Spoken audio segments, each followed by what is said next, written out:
네, 안녕하십니까. 2021년 장애인복지관 강점 기반 확산을 위한 공유 프로그램 개발 연구, 온라인을 통한 가정 내 역동적 나탈동 지원 사업의 소개를 맡은 행복한 우리 복지관 최영경 사회복지사입니다. 우선 목차를 살펴보겠습니다. 첫 번째로 사업의 개요, 두 번째로 사업 내용, 세 번째로 실무자를 위한 팁을 순서로 발표를 진행하도록 하겠습니다. 네, 우선 사업 개요부터 먼저 말씀드리겠습니다. 온라인을 통한 가정 내 역동적 나탈동 지원이 과연 실질적으로 가능한지에 대한 궁금증이 많이 있으실 텐데요.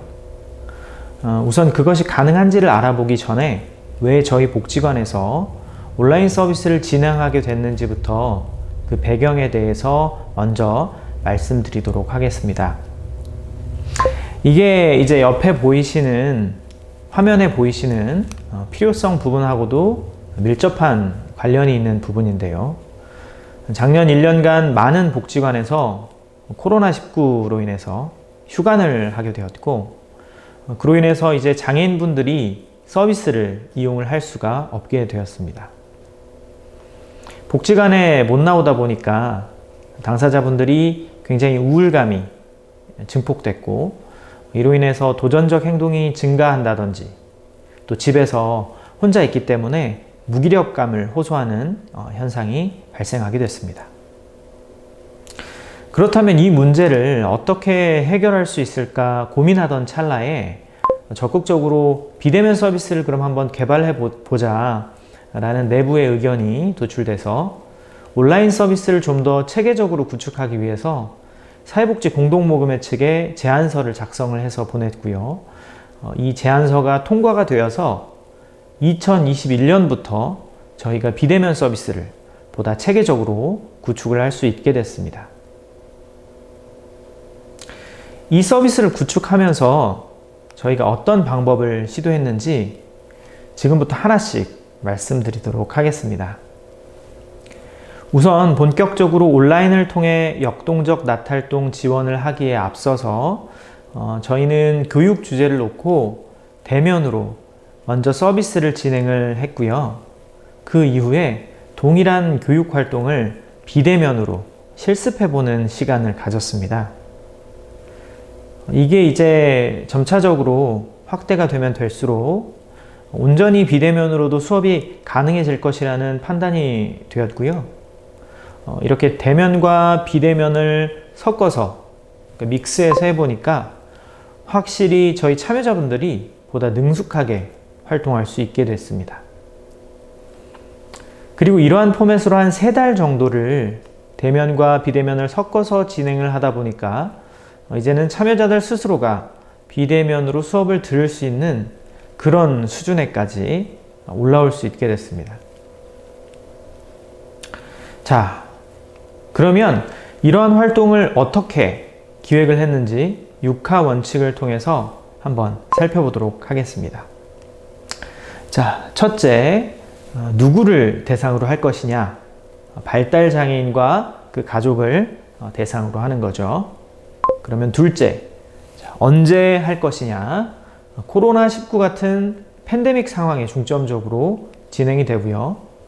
교육의 효과를 높이기 위해서라면 일반적인 상황에서도 진행이 될 수 있겠습니다. 자, 그러면 세 번째, 어디에서 진행을 할 것이냐? 가정에서 진행하겠다라는 부분이고요. 자, 그럼 네 번째, 무엇을 할 것이냐? 역동적 나탈동 지원을 온라인으로 진행하겠다는 부분입니다.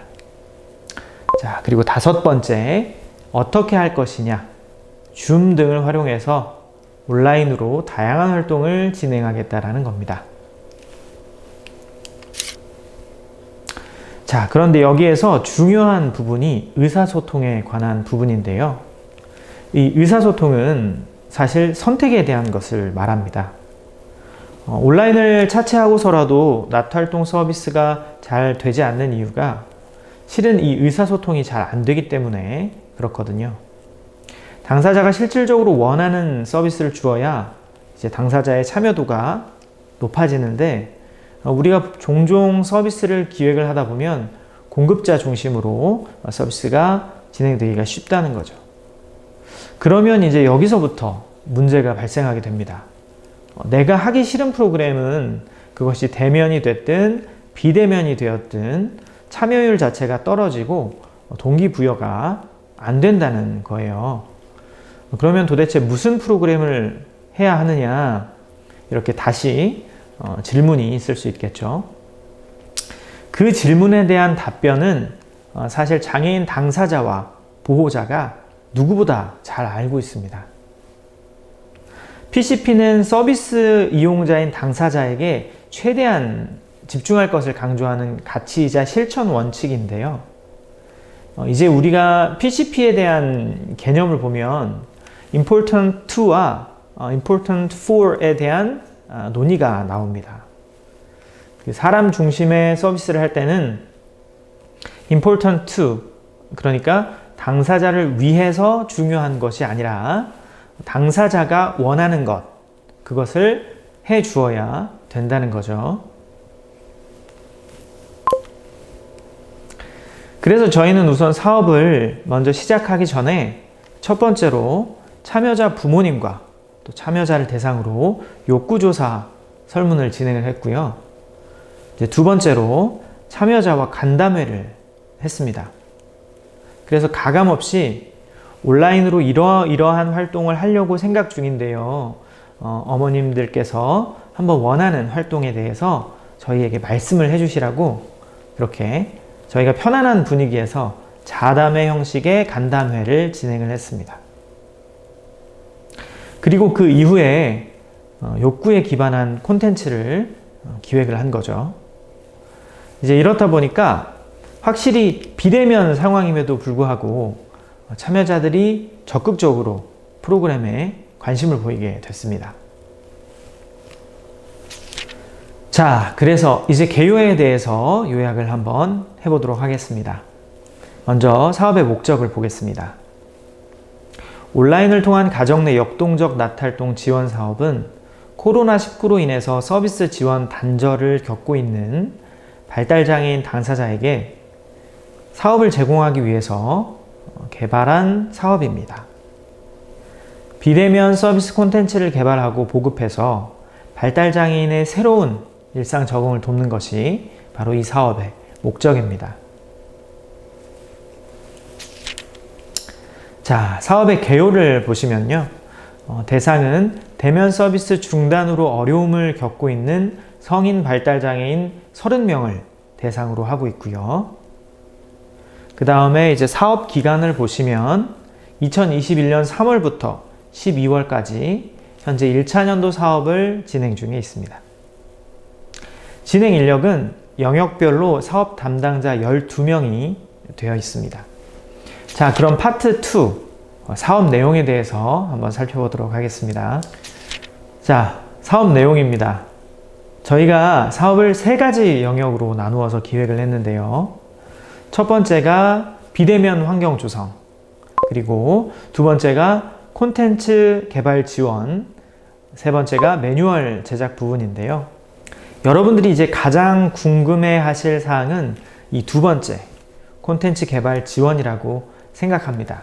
우선 비대면 환경 조성 같은 경우는 우리가 콘텐츠를 서비스를 하기 전에 먼저 욕구 조사를 진행을 하고 또 네트워크를 구축을 하고 온라인 환경 구축을 한다는 부분인데요. 이 네트워크 구축을 한다는 것은 지역사회 유관기관과 MOU를 구축을 하는 것을 의미를 하고요. 저희 같은 경우는 저희 대전 지역 내에 유관기관인 그 시청자 미디어 센터하고 그리고 이제 손소리복지관하고 연초에 MOU를 맺었고요. 그리고 이제 이 비대면 서비스 계획에 대해서 자문을 받았습니다. 이 시청자 미디어 센터 같은 경우는 시도별로 한 개씩 센터가 있는 것으로 제가 알고 있어요. 그래서 여러분들 중에 혹시 이제 미디어 관련 자문이 필요하신 기관이 계시면 컨택을 해서 도움을 받는 것도 또 좋을 것 같습니다. 다음으로 이제 온라인 환경 구축 같은 경우는 이 하드웨어적인 부분을 구축을 하는 것을 말하는데요. 저희는 태블릿 PC 10대를 구입을 해서 이용자분들에게 대여해드리는 그런 시스템을 구축을 했고요. 인터넷이 불안정한 그런 분들이 계셔서 집에서도 인터넷을 잘 활용하시라고 저희가 이런 부분도 지원을 해주면 좋을 것 같다는 그 이용자분들의 의견을 받아서 와이파이 라우터라는 조그만한 기계를 구입을 해서 대여를 해드리는 시스템을 운영을 하고 있습니다. 우리가 이제 흔히 그 도시락이라고 불리는 그런 와이파이 무선 라우터를 저희가 대여를 해드렸고요. 그 콘텐츠 개발 지원을 한번 보시면요. 일상생활 영역, 그 다음에 문화생활 영역, 직업생활 영역의 3가지 서비스로 구분이 됩니다. 여기 일상생활 영역에는 자기관리, 식생활관리, 그리고 온라인 자조활동과 같은 우리가 이제 일상생활에서 마주하게 되는 그 자립에 대한 부분을 포커스를 이제 맞추어서 그 영역을 구성을 했습니다. 자, 문화생활 영역 서비스를 보면 음악 활동, 또 미술 활동을 구분을 해서 저희가 진행을 했고요. 직업생활 영역 서비스 같은 경우는 취업 유지와 건강운동 2가지 서비스로 구성을 했는데요. 저희 같은 경우는 이제 이 취업 유지와 같은 경우에는 저희 행복한 우리 복지관에서 그 발달장애인 생활체육 보조 코치라는 사업을 진행을 하고 있습니다. 이 사업은 이제 쉽게 말하면 기능이 좋은 발달장애인이 체육활동 보조 코치가 되어서 다른 발달장애인 이용자분들을 도와주는 사업인데요. 이분들은 보조 코치라는 직업을 가지고 있기 때문에 취업 유지를 위해서는 운동 프로그램에 꾸준히 참여를 해야 됩니다. 그래서 취업 유지를 위해서 운동 프로그램을 커리큘럼을 짜서 비대면으로 진행을 했습니다. 이제 혹시 이런 상황이 아니신 분들이나 이런 상황이 아닌 복지관 같은 경우에는 꼭 이런 그 커리큘럼으로 구성을 안 하셔도 되고요. 다른 프로그램으로 구성을 해도 좋을 것 같습니다. 그리고 이제 3번째가 매뉴얼 제작인데요. 저희가 1년 동안 진행했던 사업을 총망라해서 비대면 서비스 매뉴얼을 현장 전문가용과 또 발달장애인용으로 나누어서 제작을 할 예정에 있습니다. 이 매뉴얼은 저희가 12월 달에 최종적으로 제작을 해서 이제 나오고요. 저희가 이 사업을 3개년 사업으로 추진을 하려고 계획을 하고 있기 때문에 우선 그 샘플 매뉴얼을 이번 연도 내에 제작을 하고요. 2년 차에 이 매뉴얼의 퀄리티를 좀 더 높이고 또 3년 차에 제대로 된 매뉴얼을 만들어서 전국적으로 보급하겠다는 그런 계획을 가지고 있습니다. 자, 그럼 우선 일상생활 영역부터 한번 살펴보겠습니다. 일상생활 영역은 자기관리, 식생활관리, 그리고 온라인 자조활동으로 나뉘어 있다고 방금 설명해 드렸는데요. 자기관리 같은 경우는 개인위생, 청결, 안전, 시간관리 이런 교육의 주제로 진행을 하였고요. 식생활관리 같은 경우에는 식사를 준비하는 방법이라든지 배달 앱을 이용하는 방법, 또 키오스크를 사용하는 방법, 아니면 인터넷 마켓으로 밀키트를 주문하는 방법을 주제로 프로그램을 구성했습니다.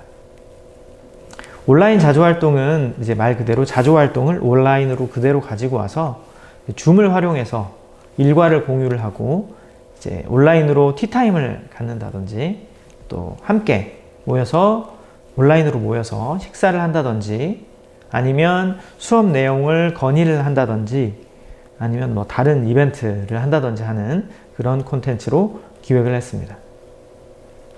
자, 여기 이제 식생활 관리 파트를 보시면요.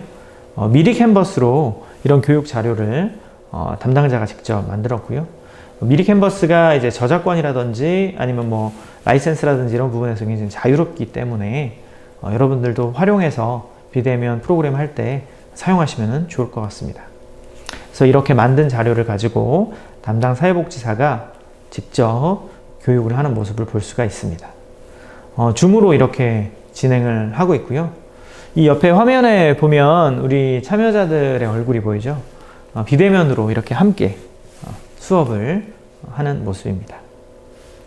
식생활 관리 같은 경우는 미리 밀키트를 저희가 구입을 해서 배달을 하고 참여자들이 그 밀키트를 가지고 집에서 직접 요리를 하는 활동을 했는데요. 일상생활 영역 중에서 식생활 관리 프로그램의 만족도가 굉장히 높게 나왔습니다. 아무래도 스스로 요리를 만들어서 온라인이지만 함께 먹는 데서 그런 주는 즐거움이 꽤 컸던 것 같아요. 그리고 이제 자조활동 같은 경우는 옆에 보시면 이게 친구들 다 같이 생일 축하해요 라는 이 썸네일을 볼 수가 있는데요. 자조활동 우리 이제 프로그램을 하는 중에 저희 참여자분들 중에 생일인 분이 계셔가지고 생일 파티 이벤트를 기획을 해서 진행을 했습니다. 그리고 이제 이 사진은 자기관리 수업 장면인데요. 이게 손 씻기 6단계 규칙에 대해서 지금 줌으로 수업을 하는 모습을 볼 수가 있습니다.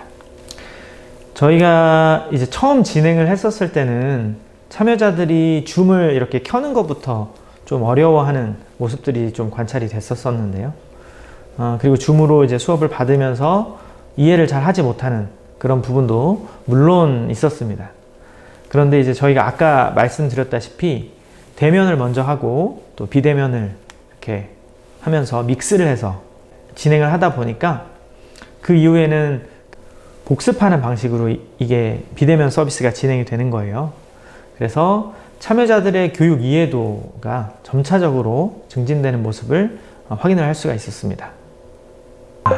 다음은 문화생활 영역입니다. 문화생활 영역은 방금 말씀드렸다시피 음악활동과 미술활동으로 구분해서 저희가 진행을 했고요. 음악활동 같은 경우에는 중창을 진행을 했습니다.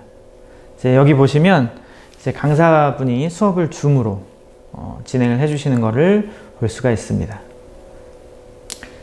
네, 음악활동 같은 경우는 이제 바른 자세, 발성법, 그리고 곡의 이해, 악보 보는 방법에 대해서 이론적인 그 교육을 먼저 진행을 했고요.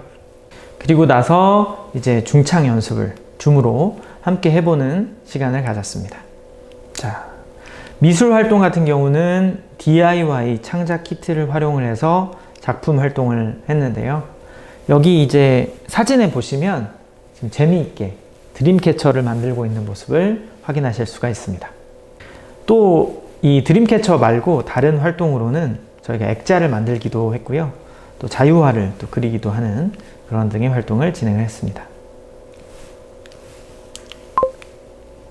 자, 여기 화면에 보시면 악보가 이렇게 보이시죠?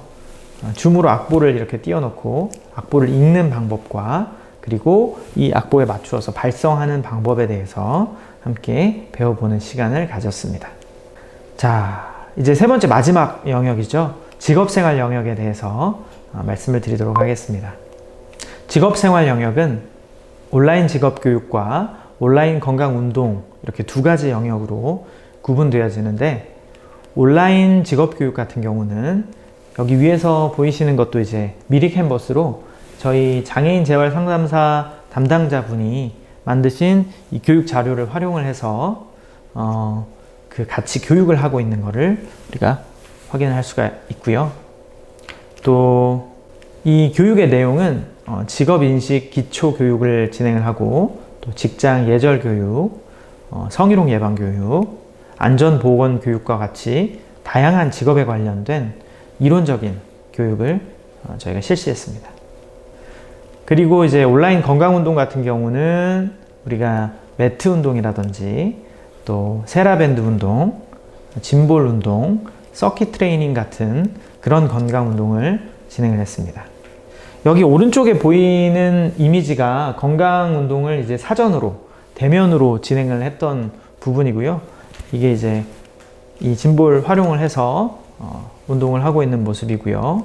이제 여기 이제 다음 화면을 보시면 이렇게 줌으로도 동일하게 수업을 진행을 했습니다. 근데 이제 저희가 이 사업을 진행을 하면서 굉장히 놀라웠던 부분이 뭐냐면 집에서도 이렇게 줌으로 많이 따라하고 즐거워했다는 건데요. 저희가 이거를 시작하기 전에는 이걸 과연 집에서 따라 할까? 이런 그 의문점이 들었었는데 실제로 해보니까 또 보호자들의 이야기를 들어보니까 코로나 상황임에도 불구하고 꾸준하게 연속적으로 집에서 이렇게 운동을 할 수 있었다고 또 감사하다고 이렇게 피드백을 주셨습니다. 그리고 직업이 아무래도 건강과 또 운동과 관련된 부분이기 때문에 잊지 않고 꾸준히 교육의 연속적인 효과를 볼 수 있는 그런 긍정적인 피드백을 받을 수 있었습니다. 자, 그럼 실무자를 위한 팁을 마지막으로 말씀드리고 마무리하도록 하겠습니다. 저희가 계속해서 말씀드렸다시피 저희는 대면과 비대면을 믹스하는 그런 방법을 추천을 드리는데요. 이 대면과 비대면을 믹스를 적절히 해야 그 참여자들의 교육에 대한 이해도가 높아지기 때문에 대면과 비대면을 믹스하는 방법을 한번 고려를 해보시면 좋을 것 같고요. 이제 대면과 비대면을 믹스를 해서 구성을 하실 때 그 비율이 좀 궁금하실 수 있을 것 같아요.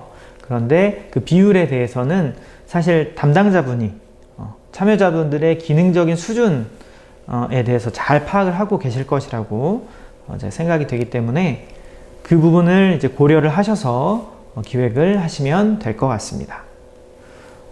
예를 들어보자면 줌을 켜는 거조차도 어려움이 있는 그런 참여자도 분명히 있을 거고요. 그게 아니면 이제 줌 정도는 간단하게 켜고 끌 수 있는 그런 참여자가 있을 거예요. 그래서 이렇게 기능적인 수준이 다 참여자들마다 다릅니다. 저희 복지관에서 진행을 할 때도 그렇게 다른 모습을 볼 수가 있었고요. 그리고 또 이제 여러분들이 담당하시는 반마다 수준이 다 다를 텐데 그 수준에 맞춤형으로 구성을 하시는 게 좋을 거라고 저희는 생각이 들고요. 또 우리가 하려는 영역별로 그 영역별로 요구되는 수준이 참여자들마다 또 상이할 거예요. 그래서 그런 부분을 고려해서 대면과 비대면 서비스를 그 비율을 알맞게 조정을 하시면 될 것 같습니다. 그런데 이제 확실한 거는 참여자들이 점차적으로 적응을 하게 된다는 거고요. 이 비대면 서비스에 적응을 하게 되면 여러분들이 이제 기대하시는 거, 상상하시는 거 이상으로 잘 참여하시는 모습을 발견하실 수 있을 거라고 저는 확신합니다. 자, 이제 두 번째인데요. 두 번째는 활동 시간을 점차적으로 늘려보기입니다. 이제 우리가 대면 프로그램을 계획을 할 때는 사실 뭐 짧게는 30분에서 길게는 1시간 이런 프로그램을 계획을 많이 하시잖아요. 그런데 비대면 프로그램은 아까 말씀드렸다시피 줌을 접속하는 거, 이렇게 줌을 열어서 접속하는 거, 그거조차도 어려워하는 분들이 꽤 있으실 것이기 때문에 활동 시간을 처음에 이제 계획을 하실 때는 5분부터 먼저 시작을 해보시는 것을 추천을 드리고요. 5분을 했는데 잘 한다. 그러면 이제 점차적으로 시간을 늘리는 방법을 쓰시는 게 이제 사업 운영을 하실 때 좀 더 이제 원활하게 진행을 하실 수가 있을 것 같습니다. 자, 그리고 이제 세 번째죠. 세 번째는 소활동으로 먼저 한번 시도를 해보는 겁니다. 저희가 프로그램을 이제 진행을 하다 보니까 난이도 조절을 굉장히 유의해야겠다고 생각이 많이 들었어요. 그 이유는 비대면으로 프로그램을 진행을 하다 보면 가정 내에서 서포트를 해줄 수 있는 분이 계시는 그런 가정이 있고 또 안 계시는 가정이 있어요. 보통 우리 부모님들이 서포트를 해주시기는 하시지만은 만약에 이렇게 서포트를 해주실 수 있는 분이 안 계셔서 혼자서 뭔가 활동을 해야 되는데 혼자 하기 어려운 부분이 많다고 하면 참여자분들의 집중력이 좀 떨어질 거고요. 이 집중력이 떨어지면은 떨어질수록 프로그램에 대한 흥미도 상실될 가능성이 굉장히 크기 때문에 그 소활동 중에서도 난이도가 굉장히 쉬운 프로그램부터 먼저 한번 시도를 한번 해보시고요. 그 이후에 조금 더 어려운 활동들을 점진적으로 늘려가는 것을 저희는 추천을 드립니다. 네, 이상으로 2021년 장애인복지관 강점 기반 확산을 위한 공유 프로그램 개발 연구, 온라인을 통한 가정 내 역동적 나탈동 지원 사업의 소개를 맡은 행복한 우리 복지관 최영경 사회복지사였습니다. 지금까지 들어주셔서 감사합니다.